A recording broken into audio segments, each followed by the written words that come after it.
O, yung walang upuan, nandito, sa harapan. Dito, punta kayo sa harapan. Halika rito. Yung walang upuan, halika rito. Kung kanya tumayo tayo, yung huling nasa likod, para kung may darating. Yung huling na, lahat ng huling nasa likod. Ikaw nagtuturo. Halika, ikaw dito. Huling nasa likod. Ayun o. Para mayroong maupuan yung late na darating. Punta na tayo sa Bible natin. Yeah. Mukha ba ng ating topic tungkol sa tungkol sa bagong tipan. Yeah. Tungkol sa lumang tipan at bagong tipan. Sige, basahin na lang natin itong pinakahuli nating verse pinasa ng nakarang linggo para tuloy-tuloy ulit tayo. Efeso 2:11.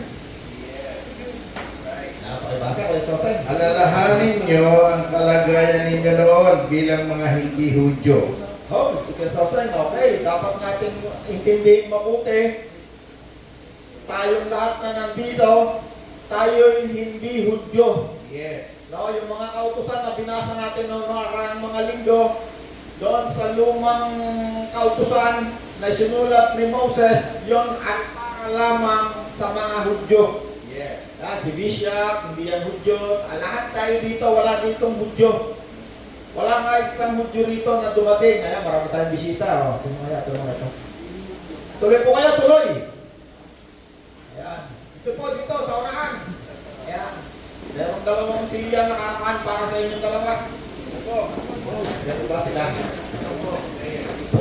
At tinadayo tayo ng mga pastor. Ayan. Okay. Isa mukhang bishop ito. Isa, sir. Pastor. Binawarning ako lang yung mga pastor, tapos meron kayong panalag ha. Kasi kung minsan pag nag-usap tayo rito, tinatamaan yung mga pariseo sa dosya. Hindi naman siguro sa dosya itong dalawa na pastor. Pastor, masaya po kami nag-aaral ng salita ng Diyos. Yeah. At kapag po kami nag-aaral, kaya pinag-aaralan natin yung salita ng Diyos na ang tawag natin ay puro. Walang halong libadura. Kasi mga bishop, minsan pag naturo yan, may konting palamo yan, may libadura.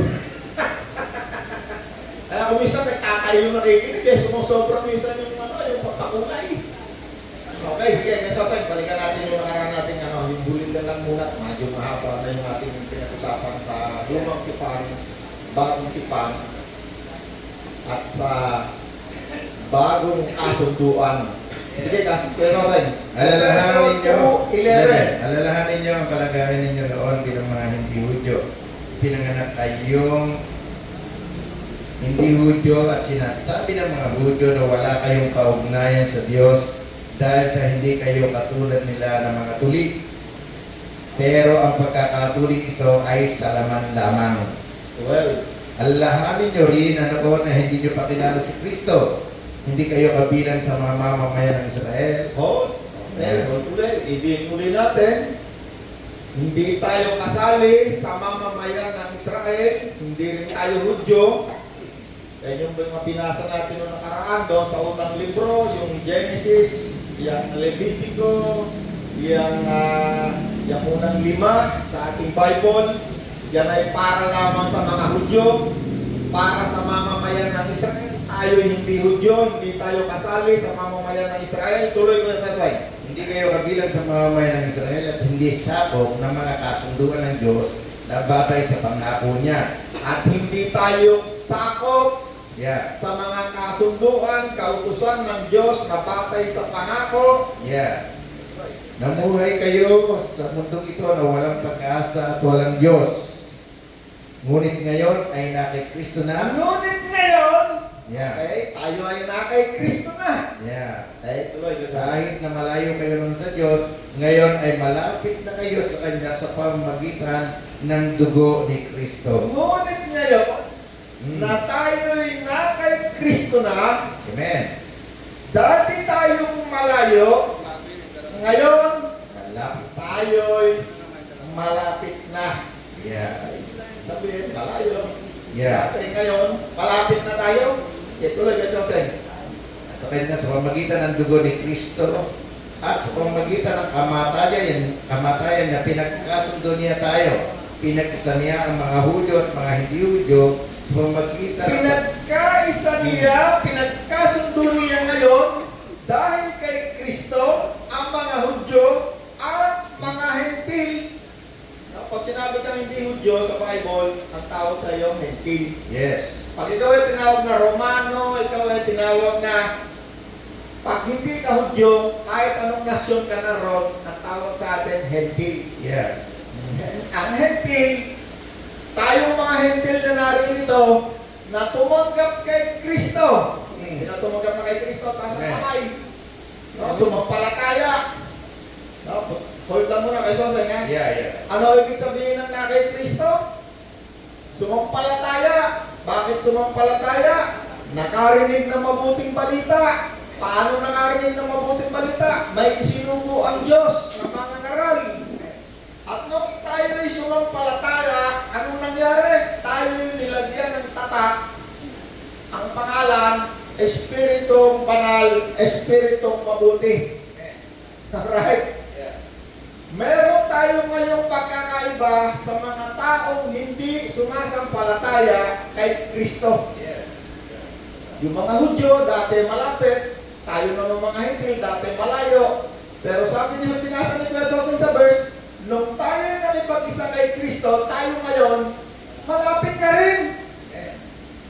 So, nagkakaroon na ng dati magkaiba, malayo Hentil. Tayo ngayon, na tumanggap kay Kristo, hindi lahat ng tao, ha? Yun lang tumanggap, yun lang sumampalataya. At ang mga taong sumasampalataya, hindi natin alam kung sino ang meron patak kasi ang Espiritu Santo hindi nakikita. Kahit sabihin pa natin meron 10 pastor, hindi natin alam kung sino dyan ang tunay na sumampalataya kay Kristo at nilagyan ng tatak. Pwedeng si pastor, tingnan natin yan, mukhang anghel yan, talaga naman, nakaabito pa yan, pero hindi natin alam kung tunay tumanggap yan. Pastor, kasi pag nasa unan, ginagawa ko halimbawa lang. Alright, tuloy mo kayo tatay. Sa pamamagitan ng kamatayan niya, pinagkasundo niya tayo, pinag-isa niya ang mga Hudyo at hindi Hudyo sa pamamagitan ng pagdiba sa pader. Sa pamamagitan ng kamatayan niya, ngayon, yung doon sa lumang tipan natin pinag-usapan ng kahaba-haba para sa mga Hudyo, sabi niya ngayon, pinag-isa niya ang Hudyo at hindi Hudyo. Giniba niya ang pader na naghihiwalay sa atin ng mga Hudyo at hindi Hudyo. Yeah. Ay, ano yung pader na yan? Ang pader na giniba niya ay ang kautosan kasama mga utos at mga tuntunin nito.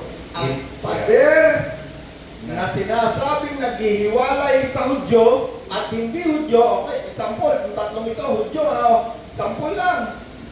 Merong naghaharang diyan sa Hudyo at Hentil. Kaya yung mga Hudyo na yan, hindi nakikisalo yan sa mga Hentil. Hindi pupunta rito yan. Hindi yan si Jesus nga, ang Panginoon, hindi yan nakikihalubilo sa mga Hentil. Kasi Hudyo siya, ang ating Panginoon Hudyo, kaya pinag-aaralan natin yan. May kaugnayan tayo dyan.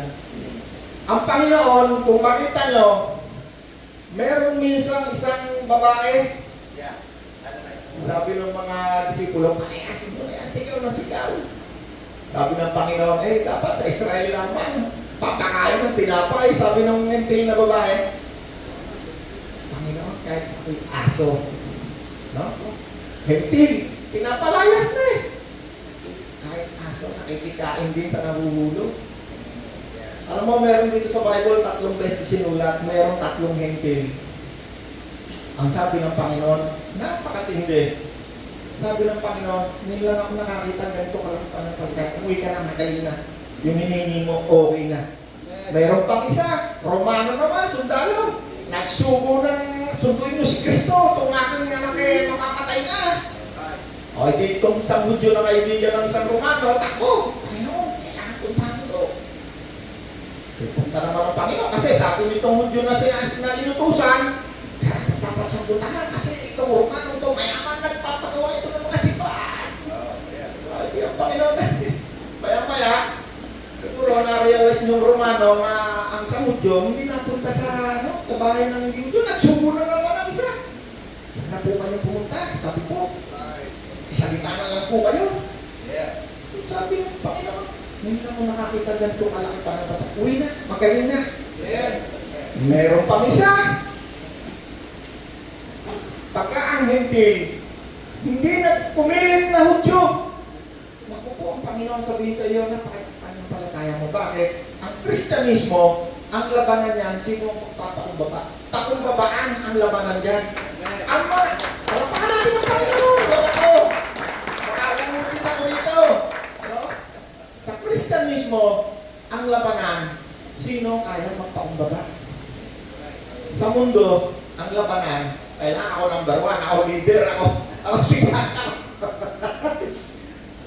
Kapag ikaw ay naglingkod kay Kristo, ang Panginoon, nagalimbawa ng isang lingkod ni Kristo eh. Sabi ng Panginoon, kung ikaw ba'y mayroong isang alipin, sabi ng Panginoon, di ba ikaw yung alipin eh, pagdating ng bahay, pahugasin mo ng paa, pahihandaan mo ng pagkain. Hindi mo naman ikaw pinarasalamatan ng alipin. Tinuturuan ng Panginoon ng isang lingkod ni Kristo, sabi niya, hindi naghahanap yan ng parangal. Ngayon, napakaraming pastor pag hindi na pasalamatan ng kanilang membro, wala ko na. Kapag hindi nilang naunawaan ang tunay na lingkod. Ang hindi tunay na lingkod, ang gusto niya lagi parangal. O kailangan naligtas sa upuan patangal, hanggang lagi sa una. Ang tunay na lingkod ni Kristo, hindi yan naghihintay. Bakit? Alam niya kung ano ang kanyang mission. Sabi ng Panginoon, sabihin mo ganito, ako'y alipin na walang paguluhan. Kasi pag hindi mo naunawaan yan, ng isang pastor o kung anumang uri ng ministeryo meron ka sa mundong ito, pag nakalimutan kang bigyan ng parangal o recognition o kung saan man, lagi na kasi makot mo ako. Kaya nga sabi ng Panginoon, pag ikaw ay gumawa ng mabuti, huwag mo nang ipaalam kahit kanino. Kasi pag ikaw ay pinasalamatan, pinarangalan, sabi ng Panginoon, yun na yung reward mo. Sabi ng Panginoon, pilihin mo. At yung Diyos na hindi, na nakakaalam ng ginawa mo, siya ang magre-reward sa iyo. O ngayon, tatanungin ko sa inyo, sino may gusto na reward ng tao? Sino may gusto reward ng Diyos? Sino may... Ako, nagre-reward rin ako eh. Ako, pag nagbigay ako ng reward, baka isang kabang bigas lang. Baka isang merienda lang yan.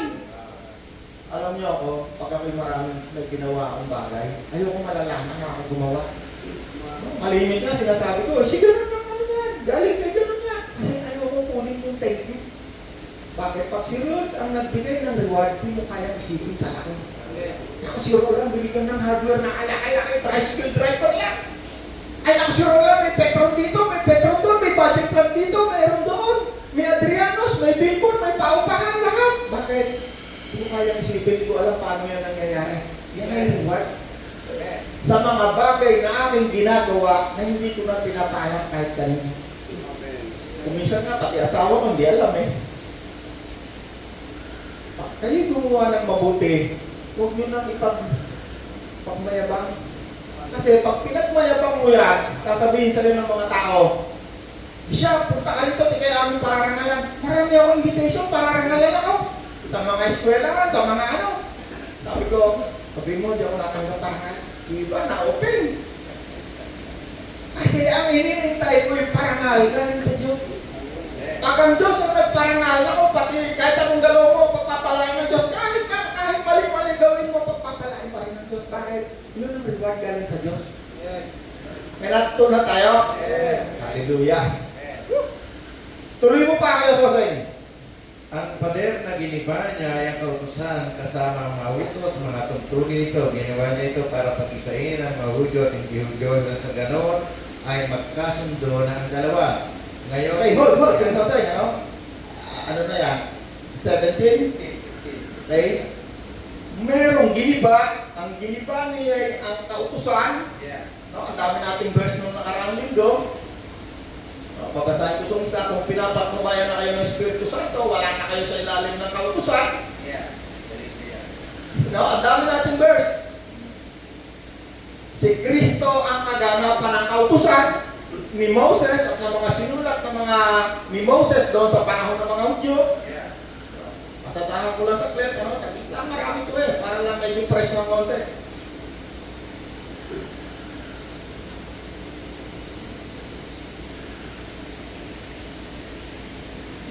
Huwag ninyong akalain na parito ko upang ipawalang bisa ang kautusan, sabi ni Jesus.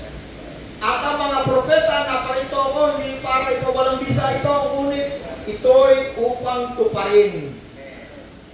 Lucas 24:44, kailangan matupad ang lahat ng nakasulat sa kautusan ni Moses tungkol sa akin, sabi ng Panginoon. Roma 10:4, sapagkat si Kristo ang kaganapan ng kautusan. Lucas, dami natin verse, ang dami, hindi na natin mabasa. Pangatlong Bible study na natin yata ito tungkol dito sa lumang kautusan, bagong tipan, lumang tipan. Malinaw nakita natin doon na ang kautusan na isinulat ni Moses ay hindi para sa atin. No, lagi ko sinasabi, alam mo yung Bible na yan, hindi lahat na nakasulat yan para sa atin. Hindi lahat. Halimbawa, sinabi din sa Bible, huwag kang kakain ng baboy. Ay nako, paborito ko pa naman ng baboy. Andun yan sa lumang kautusan, andun. Makakalinaw yan doon. Hindi lang yun. Meron pa rin na yung may utang sa'yo, pag 7 years, bibigay mo na yan, di mo na singilin. Taon ng paglaya, sino sa inyo ang utangan? Oo, marami nagkautang sa akin. Ayaw ko na alalahanin. Sa lumang kautusan, pagka nanutang sa iyo, kapitong taon, di mo na pwede singilin. Meron pa dyan, sino nagsasaka. Sa ikapitong taon, di mo pwedeng taniman ng ano mo. Ang dami riyang mga kautusan, utos na hindi applicable sa atin. Halimbawa, hold lang yan kayo sa akin kapag kung papunta natin ulit tayo. Tingnan natin ang Deuteronomy. Deuteronomy 28 kasi sa panahon natin ngayon, no, every time ako manonood ng TV kahapon sa gabi, nanonood ako ng yung sa investigasyon sa sa Senado, yung mga pogo. Ano yan ang bubudol, yung salitang Tagalog ng bubudol yan. Ang pinakapangkaraniwan ngayon ng panloloko ng tao, yung pambudol. Yung police chief dyan sa Pileta, minsan nakausap ko yan sabi sa akin, Sir, alam niyo po hindi kayo mabubudol? Bakit? Ang nabubudol po sa dami ng aming naimbestigahan, mga sakit, ganit. Pinapainan yan sila. Pinapainan sila ng kung ano man, yun ang kanilang pain para maabudol. Kasi dami palang report sa kanila, hindi lang sa computer. Yung mga scam, yung mga yung kunwari na malikmata, na gano'n. Pag inimbestigahan mo namin yan, lahat po yan, hindi lang nila may kwento. Napapainan sila. Ang pamain, either salapi, pera, o kung ano man na akala nila sila yung mga parang kawin, papainan yung kawin. Pag tinakma nila yan, sila yung nakakawin. Sabi ng pulis, Sir, hindi mo kayo mabubulod. Bakit? Sa akin lang mo nabubulod. Sa dami-dami mo ng aming investigasyon. Kailan lang, mayroong mga nabalitaan ako. May mga kaibigan nga ako Dalawa, yung isang grupo namin sa Cavite, ng mga negosyante. 10 milyon. Yung iba, 30 milyon, 50 milyon, natali ng budol. Kasi pinahinan sila ng malaking pera Malaking pera, buwan-buwan. Yung iba, nangutang pa sa bangko, kung kanino nangutang, kasi akala nila sila makakatakma Ay di sila natakma. Meron pang isa, hindi naman ganun kalaki, mga daan-daan libo lang, ganun din, pareho-pareho. Pinahinan din ng akala nila, matatakma nila, kung nakita ko dito, bibili ako ng talong, at saka meron na. Sino rin na natakma sa rin? Yung isa, milyon din, yung isa, 1,000, palengke lang. Naawa ako sa mga tao. Kaya ang Panginoon nagtuturo sa mga tao, huwag kayo mag-isakin. Yeah. Ingat tayo. Okay, punta tayo sa Deuteronomy. Kasi marami nga yung mga holdapper, mga nambubudol-budol na marami nga yung manloloko, mga holdapper, mga kriminal. Pero alam niyo ba, meron nga yung mga tinatawag na banal na holdapper.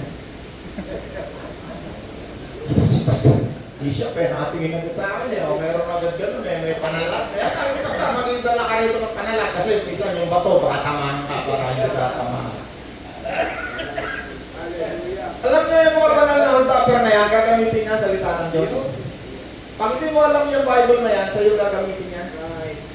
At ang unang ibubudol sa'yo na, ako, papapalain ka ng Diyos. Gusto mo ba maraming pera? Gusto mo nang yung hanap buhay mo, lalaki? Ako tatanggalin ng tama yung kabuhayan mo. Ako walang magnanakaw makakarating sa'yo. Pupusa sa'yo lang eh. Talaga naman nakasulat eh. Pero pag pinilipit yan sa'yo, dahil hindi mo alam yung Bible mo, mabubudol ka. Dami kong kilala, hindi nakabayad ng bahay, hindi nakapag-aral anak, nalaglag ang negosyo. Bakit? Nabudol eh. Nagpapakounsel sa akin eh. Ano nangyari? Pero lang, ganun. Ayaw na, budol ka. Nang banal na holdapper. Ang tao mayroong Espiritu ni Kristo. Nako, matalino pa yan sa dilang matalino. Bakit? Ang pag-iisip ni Kristo nasa sayo. Hindi mabubudol. Ang nabubudol yan, yung mga nakakulong sa kanilang relihiyon. Mabubudol yan. Kakainin na lang yan, bibigay. Holdapin pa yan ng banal na holdapper. Sampulin ko lang. Deuteronomy 28 verse 1. Yan ang isa sa libro sa kautusan. Yung unang 5, andyan yan. Talagang kautusan lahat yan, ginawa ni Moses. Yung iba, okay. Yes, okay. Kung lubos ninyong susundin ang Panginoon ay inyong Diyos at gagawin ang lahat ng utos niya. At gagawin ang lahat ha, hindi sinabi, isa lang ha. Ang lahat. Deuteronomy, lahat ha. Okay, Deuteronomy. Ang lahat ng utos niya ay binibigay ko sa inyo ngayon. Ang nagsasalita dyan, si Moses. Gagawin niya kayong nakahihigit sa lahat ng Moses bansa nawa? rito sa mundo. Si Moises, yeah. Okay? Kung susundin ninyo ang Panginoon ninyong Diyos, mapapasa inyo ang lahat ng pagpapalang ito. Hallelujah! Pagpapala, napakarumami niya pagpapala na yan. Una, basahin pa, number 2, may sosay. Pagpapalain niya ang lungsod at bukid ninyo, pagpapalain niya kayo sa pamagitan ng pagbibigay sa inyo ng maraming anak. Hallelujah! Hold, may sosay. Pag tinuloy mo pa yan, napakadaming pagpapala niya. Puro pagpapala yan.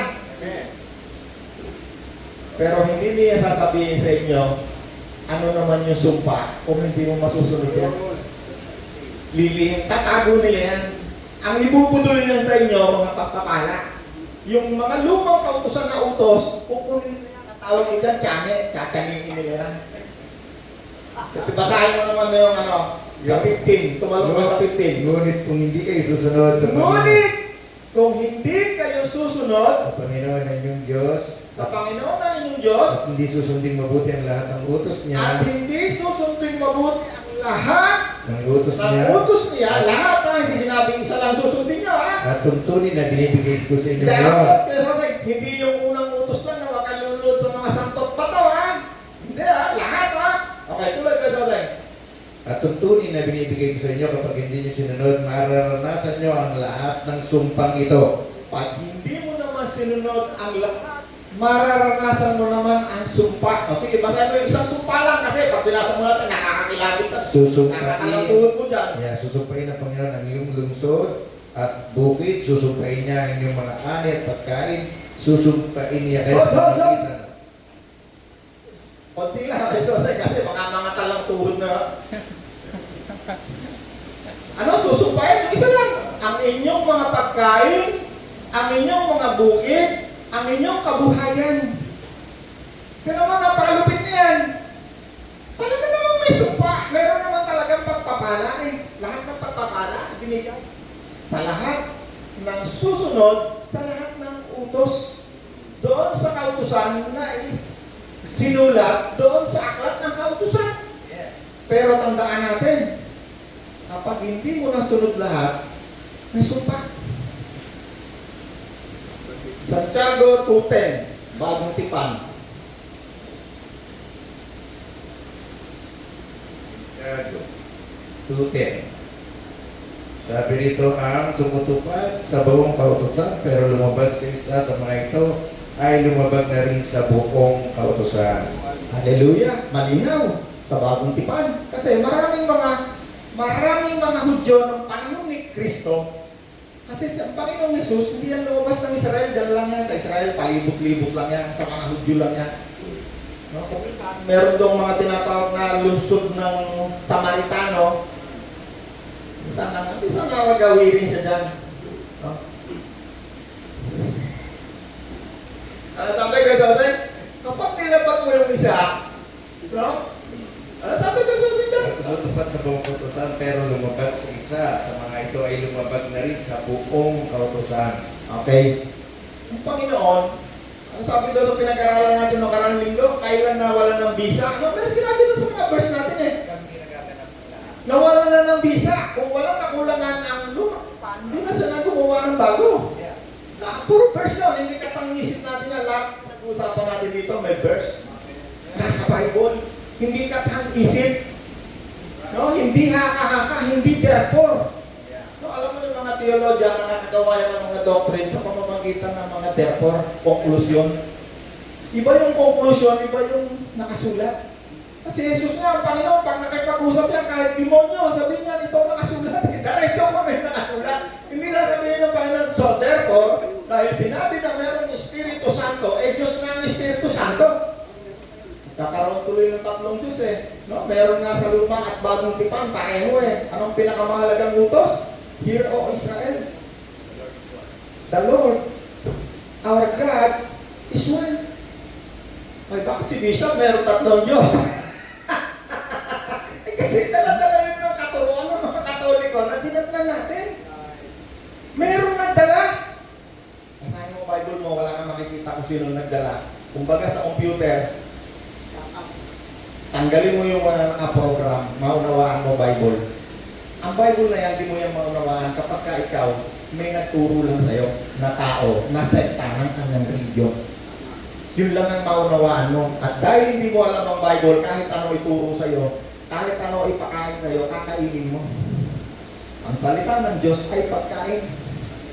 Ang diablo'y nagpapakain din. Hindi yan mansanas na pinakain ng diablo. Ang kasinungalingan, yan ang pagkain na pinapakain ng diablo. At pag yan ay kinain mo, hindi ka na kailanman makapalapit sa Diyos. Hindi kayo maniwala ka, isa lang pinakain ng diablo. Ang tao, tayo galing sa evolusyon. Sabi ko sa mga university, sabi ng diablo. Meron silang support yan, may libro, may mga theoretical lang yan. Explanation. Meron pa ng DNA na tinatawag. Meron pang isa, ang mga tao, yan ay galing sa Big Bang. Merong planeta, dalawang teorya yung pinaniniwalaan ng mga tao na itinuro ng diablo. Na kailanman, ang mga taong ito naniniwala rito, kailanman hindi na lalapit sa Diyos yan. Bakit? Ang diablo, pag yan ay nagpakain, kailanman hindi ka na makakalapit sa Diyos. Mahihiwalay ka na. Magiging katulad na yung pag-iisip mo ng hayop. Hindi ka kikilala sa Diyos. Eh, isipin mo, unggoy, naging tao. Bay, kakanda naman itong tao na to. Dati unggoy, pogi ngayon. Eh, samantala yung unggoy pa rin. Paano nagkaroon ng evolution? Eh, unggoy pa rin hanggang yung unggoy. Gorilla pa rin. Eh, tamang si pastor, kagwa-gwapo na. Paano na-evolve? Ang tao'y nilikha ng Diyos. Yun ang katotohanan. Paano nilikha ng Diyos ang tao? Sa pamamagitan ni Kristo. Kaya mayroong isang Diyos at isang Panginoon. Ang Diyos ang lumikha sa lahat ng bagay sa pamamagitan ni Kristo. Genesis to Revelation. Genesis, nagsasalita ang Diyos. John, nagkatawang tao na ang Diyos. Ang salita ay nagkatawan ng tao. Walang anumang nilikha na hindi sa pamamagitan ni Kristo. Yun ang katotohanan. Ang katotohanan, yan ang magpapalaya sa tao. Ang isang tao na naniwala sa pinakain ng demonyo na sabi ng marami ay prutas at ginawa pang mansanas. Kasi sa Pilipinas, walang mansanas eh, bayabas. Yan ay pagkain ng demonyo. At hanggang sa ngayon, ang demonyo ay nagpapakain. Isusupal-pal pa nga sa bunganga mo yan, palulunok pilit sa iyo yan eh. Ang Panginoon nga, gusto pang pakainin ng demonyo eh. Kung ikaw ang anak ng Diyos, eh tumalong ka. Sabi ni Satanas, eh sambahin mo ako, yan naman ang ano. Eh sabi ng Panginoon, aba, lumayo ka sa harapan ko. Ako lamang ang iyong sasambahin. At ang Diyos, wala nang iba. Ako lang ang iyong paglilingkuran. Pag hindi mo alam yung Bible mo na yan, magbubudol ka. Yan din ang gagamitin sa'yo para yung kakainin mo na lang, makuha pa. Hindi ibig sabihin niya, hindi ako nagbibigay sa simbahan. Naku po, hindi ko natatabihin sa inyo gano'ng kalaki binigay ko sa mga simbahan. Pati doon sa simbahan ko. Ano naman ang ginawa sa akin ng Panginoon? Kapag binigyan ng reward. Binigyan ng reward. Bakit? Hindi ko pinagdalaman eh. Hindi ko pinagmamalaki. Pinatunan tayo? O, nandyan din sa Deuteronomy, yung ibibigay mo yung ikasampung sweldo mo. Pastor, yung mga ikasampung nang binigay sa'yo, ha? Huwag magkukulang. Kasi pag binigay mo, bubuksan ang langit sa'yo. Pasasaganayan yung bagay mo. Nagamitin sa inyo, malakay. Nakaw, ninanakawan yung Diyos. Ibigay niyo ng buong buo. Buo na naman. Pag nakulang ng 5, pagin ka magnanakaw. Hindi siya. Meron bang magnanakaw sa langit? Pastor, tanongin kita, may magnanakaw ba nakapasok sa langit? Palagay mo lang. Walang nakapasok magnanakaw sa langit. Walang. Buti, magnanakaw lang muna, Pastor. Walang marami yung kasalanan. Magnanakaw lang muna. Kaya totoo yung sabi ng mga dumating ang Panginoon eh. Humarap lahat ng mga patay na binuhay. Sabi ng Panginoon, yung kaliwa, nilagay sa kanan, yung iba naman nilagay sa kaliwa. Sabi ng Panginoon, lumayo kayo sa harapan ko sa kaliwa. Kayong mga gumagawa, mapaggawa ng kasamaan. Tatapon sila sa impyerno. Sumagot eh. Yung isang pastor sumagot. Kasi napakagaling sa theology. Di ba kami nangaral? Hindi ko alam anong pangalan ng pastor eh. Di ba kami mga kasama yung pastor dito sa panahon natin eh. Panginoon, di ba kami nangaral?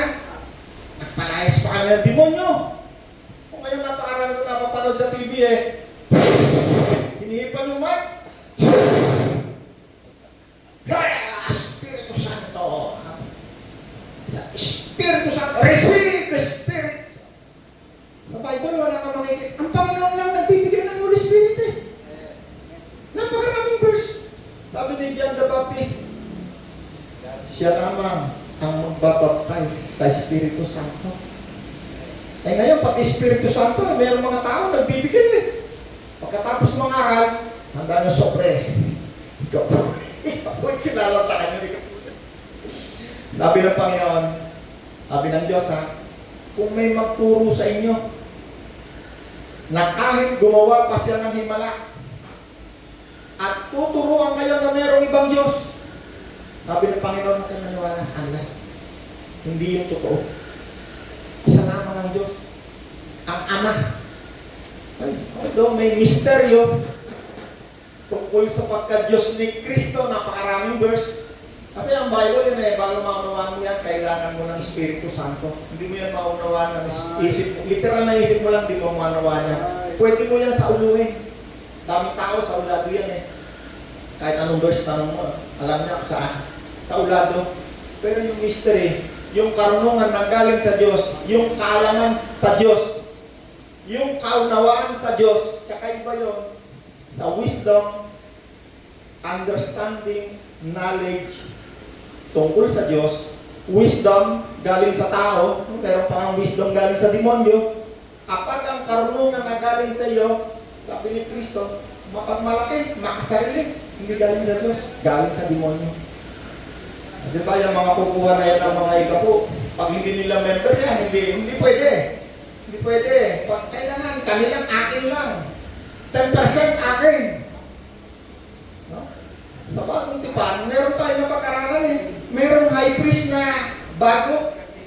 Kaya nga gumawa na ng bagong kasunduan, bagong utos, meron ng bagong priest na hindi na maaari pang palitan kailanman. Sino yun? Si Kristo. Siya ang high priest na itinalaga ng Diyos na hindi na maaari pang palitan.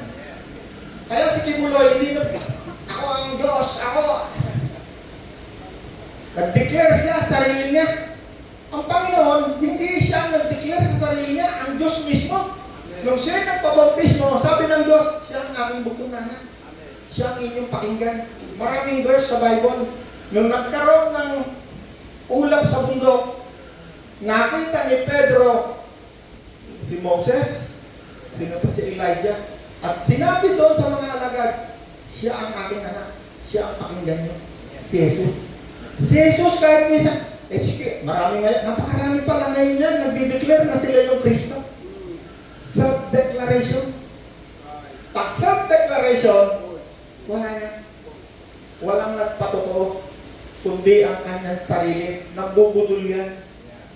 Bubudol. Kaya ang Bible nyo, kaya binibigyan ko kayo lahat ng Bible. Taon-taon, namimigay ako Bible. Para hindi kayo mabudol.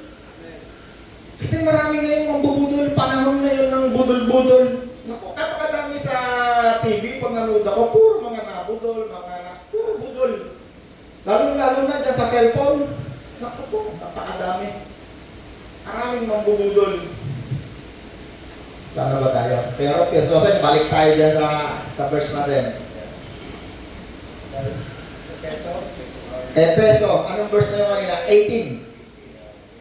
17. Doon ka sa 17 na putol eh. Okay. Sa 15, ang pader na giniba ni Kristo ay ang kautusan. 22, kasama ang mga utos. No? Siyempre, kasama doon sa utos, yung ikapo. Para hindi tayo mabudol. Okay? Tuloy pa kayo sa sign. Umpisa mo sa 18, 17, 18, oh. Pumarito si Kristo at ipinahayag ang magandang balita na nagbibigay ng kapayapaan sa inyong mga hindi Hudyo na noong una ay malayo sa Diyos at maging sa aming mga Hudyo na malapit sa Diyos. Ngayon, tayong lahat ay makakalapit sa Ama sa pamamagitan ng iisang banal. Ngayon, mayroon na tayong access. Anong access? Makakalapit na tayo ngayon sa Ama. Bakit? Sa lumang tipan, yung templo na ginawa ni Solomon, may harang na kortina sa gitna, dakong banal, dakong kabanal-banalan, mga pare, high priest lang, sinira ni Kristo yung harang, sabi nga niya, pader. Ngayon, mayroon na tayong access. Makakalapit na tayo ngayon sa Diyos. Kaya ano sabi? Tuloy mo pa kayo sa Ngayon, tayong lahat ay makakalapit sa Ama sa pamamagitan ng isang banal na Espiritu dahil sa ginawa ni Kristo para sa atin. Kaya kayong mga hindi Hudyo ay hindi na mga dayuhan o taga-ibang bansa, kundi mga kababayan ng mga pinabanal at kabilang sa pamilya ng Diyos.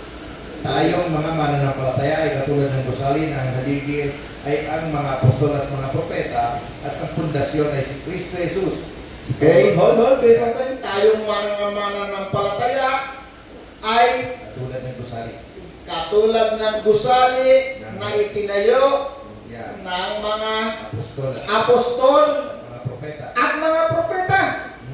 Okay? Tuloy pa. At ang pundasyon ay si Kristo Jesus. At ang pundasyon ay si Kristo Jesus. Okay? Sa pamamagitan ni Kristo, ang lahat ng bahagi ng gusali ay nakakaugnay-ugnay at nagiging isang banal na templo ng Panginoon. At dahil kayo ay na kay Kristo, bahagi na rin kayo ng itong gusali itinayo kung saan nananahan ang Diyos sa pamamagitan ng Kanyang Espiritu. Alright. Dahil kayo'y na kay Kristo, kayo ngayon ay templo. No? Kaya sabi ni Apostol Pablo, di nyo ba alam na kayo templo? Kasi maraming tao, di nila alam ang tungkol sa Espiritu Santo. Kaya si Pablo, pag siya nangangaral, ang number 1 ng topic, tungkol sa Espiritu Santo. Pangalawa, tungkol sa pera na mag-iingat kayo, maraming mambubudol. Maraming papasok pat alis ko, sabi ni Pablo. Ang dami nga nakapasok. Kita-kita ko ngayon eh. Yung iba, nakahud pa eh. Yung iba, nagpipista na rin ng mga pista ng ng mga Hudyo. Nagsusuot pa yung iba ng yung kasuotan ng Hudyo. Kasi Hudyo na rin sila. Hindi nila alam, ang naging magkapareho lang sa Hudyo at sa Hentil, access, paglapit lamang sa Diyos. Access lang. Nagkaroon ng access. Okay? Buksan natin ang Bible natin. Ano naman ngayon ang pagpapala na ipinangako ng Diyos para sa mga Hentil na mananampalataya na katulad natin? Kasi doon sa Old Testament, maraming mga pangako ron base sa pangako. Ngayon, sa bagong mananampalataya, sa bagong tipan, ano naman ang pinangako ng Diyos? Ano ang ibibigay sa atin ng Diyos? Roma 8:32. Roma 8:32. Nasasabi rito, kung ang sarili niyang anak ay hindi niya pinagkait, kundi binigay para sa atin, tiyak na ibibigay din niya sa atin ang lahat ng bagay. Hallelujah. Kailangan pa bang ipangako ang kasaganan sa buhay? Eh sinabi na nga kung ang sariling anak ng Diyos na si Jesus, ipinagkaloob na nga sa atin na mga sumasampalataya, hindi kaya niya ipagkaloob din kasama nun ang lahat ng masasaganang bagay? Kasama na! Pinagkaloob na! Bakit? Bahagi ng grace ng Diyos. Pati nga kaligtasan natin, hindi natin pinagtrabahuan Hindi ka magpapalain ng Diyos dahil ikaw ay may gagawin. Hindi ka maliligtas dahil ikaw ay may gagawin. Bakit? Ang Diyos, punong-puno ng grasya.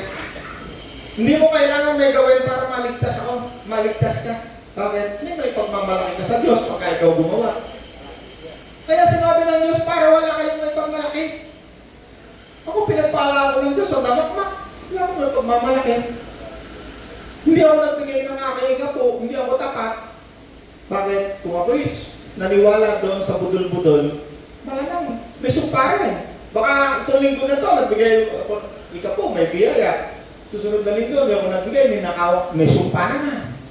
Kaya napakarami ngayong tao, punong-puno ng kahirapan, sakit, punong-puno ng dilubyo ang buhay.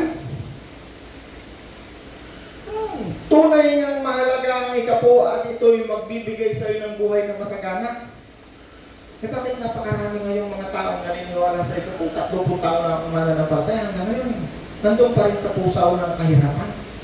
Sakit, dilubyo, napakarami mong simbahan. Talaga naman nakikita ko. Naniniwala raw sila sa ikapo. Tapat na tapat daw sila sa ikapo. Bakit nasa kahirapan sila? Hindi kaya sumpa na dapo sa kanila?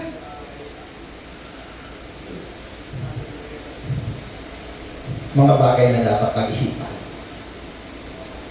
Ano pa ang pangako ng Diyos sa atin? John 10:10. Na parito si Jesus upang ang mga mananampalatay magkaroon ng buhay. Buhay na masagana. Buhay na ganap. At kasiya-siya. Kita ninyo, hindi na kailangan maniwala ni Kristo. No? Ano nang gagawin mo? Mananampalataya lang kay Kristo. Tatanggapin. Ang Espiritu Santo, pagka tinanggap mo, kasama na lahat ng uri ng pagpapala na ipinangako ng Diyos sa'yo. Wala, hindi bubuksan ang langit. Nung si Kristo yung nag-umpisang mangaral, ang una niyang ginawa, binuksan ang langit. Niwala kayo? Pag-umpis. Panginoon, doon ang unang-unang umpisa ng kanyang ministeryo. Bubukas ang langit. Nakita niya, bukas ang langit. Ay, pakita tayo ngayon. Electric fan. Tayo. Mic test. Yun. Hallelujah. Mic test. 1, 2, 3.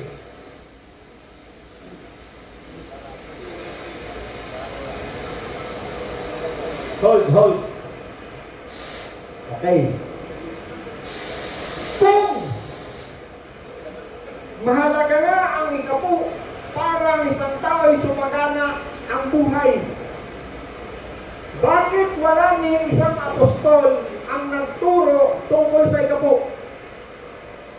Bakit kailangan ituro ng apostol? Pagkat tayo mga itil, tayo'y itinayo ng mga apostol. Hindi na yung lumang tipan na natin basihan. tayo? Walang isang apostol ang nagturo. Hallelujah. Mic test. Speaker. Mic. Mic test. Mic test. Mic test. Mic. Hello. Wala na. Yun. Hallelujah. Hello, hello, hello, hello. Hello. Hello, hello, hello, hello, hello. Nakaw. Sabi ng mga nakakulong sa preso ng religion, oh, kaya lang, kinukusyon mo ang Diyos. Noong ako'y hindi pa nakakabasa ng salita ng Diyos, yung Bible na yan, hindi ko pa yan binabasa lahat yan. Lahat ng ituro sa akin ng pastor, akala ko siya yung kanang kamay ng Diyos. Walang tanong-tanong, hindi mo pwedeng tanongin. Kasi, pag tinanong mo yung pastor, parang feeling mo kasalanan, tinatanong mo yun, kamay ng Diyos ka. Ang Panginoon nga, nagtatanong, malimit eh. Tinanong na nga yung mga pariseo, sabi niya, bakit tinawag ni David ang Panginoon ng kanyang Panginoon? Marami siyang tinatanong, marami siyang tanong. Matthew 16:30, sino ang sabi ng mga tao? Marami siyang tinatanong, eh, bakit siya nagtatanong? Kaya nagtatanong, bakit sinabi ko, kung mahalaga nga ang ikapu, bakit nagtatanong? Kasi gusto ni Jesus makuha yung atensyon ng mga tao. Kaya siya minsan nagtatanong. After ng tanong, tuturuan niya yung mga tao. Kunin niya yung thoughts ng tao tungkol doon sa mga lumang kaisipan nila. Kung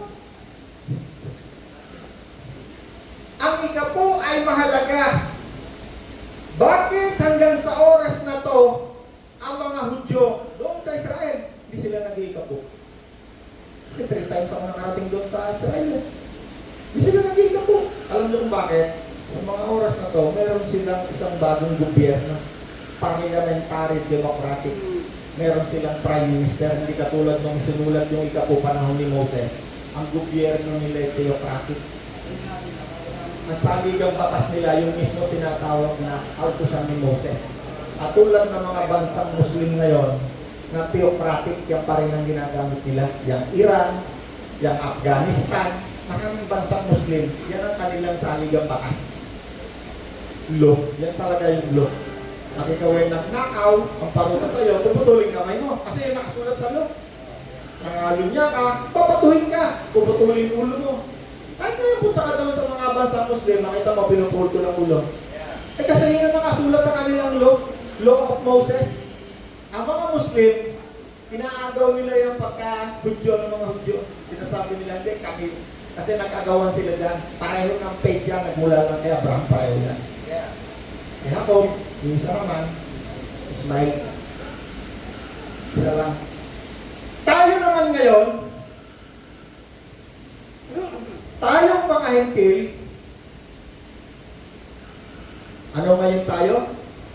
Lahi na rin tayo ngayon. Nino? Abraham. Ang verse kaya, yung kay Soseng, no? Roma 10:12. Pakibasa mo kayo sa online. Roma 10:12. Sabi rito kayo. Pakibilisan mo kay Soseng, time out na raw tayo. Sinisigawan na kami. Ito'y para sa lahat dahil walang pagkakaiba ang Hudyo at hindi-Hudyo. Ang Panginoon ay Panginoon ng lahat, pinagpapala niya ng masagana ang lahat ng tumatawag sa Kanya. Hallelujah. Wala nang Hudyo, wala nang hentil. Sa anong paraan? Lahat makakatawag na. May access na tayo ngayon sa Diyos. Di katulad ng araw, mayroong harang. Ngayon, meron na tayong access. Makakatawag na tayo lahat sa Diyos katulad ng mga Hudyo. Hallelujah. Gawa 3:28.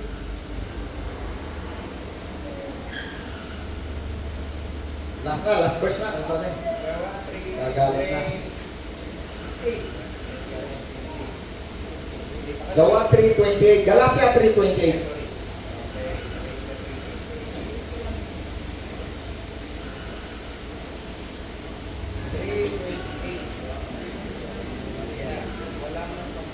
Wala nang pagkakaiba ang Hudyo at mga Griego.